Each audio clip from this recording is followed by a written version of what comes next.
Chapter 1760. Alex waved his hand and said, "It's okay. You don't have to worry, I have something personal to do. I'll be back once it's done." Adam Smith asked, "Is it in Osaka? Do you want me to arrange someone to escort you?" Alex replied, "No need," without explaining where he was going. He didn't feel like saying it. For some reason, he kept thinking about Xingshi, perhaps out of sympathy, admiration, or some other indescribable emotion. He couldn't figure it out, nor did he want to dwell on it. He just knew he wanted to see her again in Chengdu, to check in on her injuries, and to ease the nagging thoughts in his heart. Once he confirmed she was recovering, he could leave with peace of mind.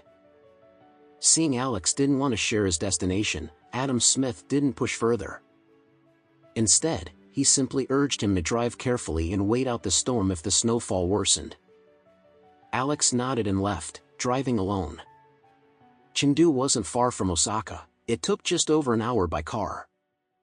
By the time Alex arrived, the sky had darkened and the snow had thickened into heavy goosefeather flakes. He didn't know the exact location of the Ito family mansion, so he stopped by a Japanese restaurant for a bowl of ramen. As he paid the bill, he casually asked the owner, "Boss, do you know where the Ito family's mansion is?"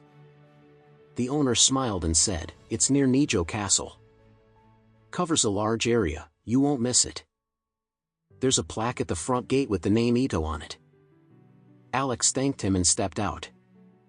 Nijo Castle was a well-known landmark in Chengdu, easy to find on any map. It turned out to be only 2 kilometers away from Alex's current location. Sitting in the car, he hesitated. How should he go about meeting Xingshi? Should he just walk up and knock on the door?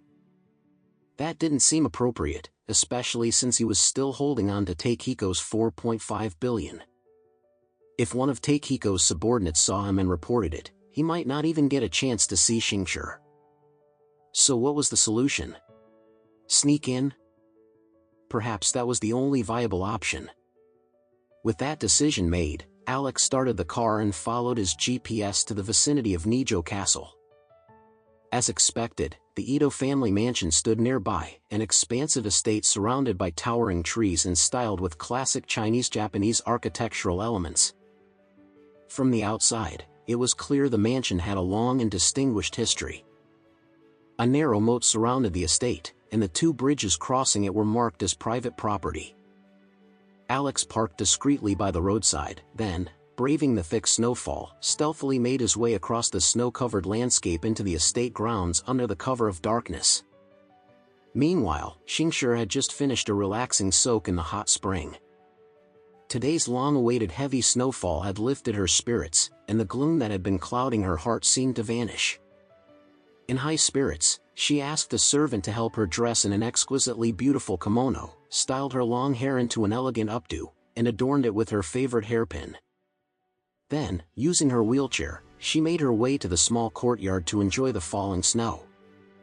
Her courtyard was the quietest and most remote corner of the Ito residence. Snowflakes danced in the air, quickly dusting her hair and kimono with a soft white layer. Xingshi looked up at the sky, laughing with childlike joy.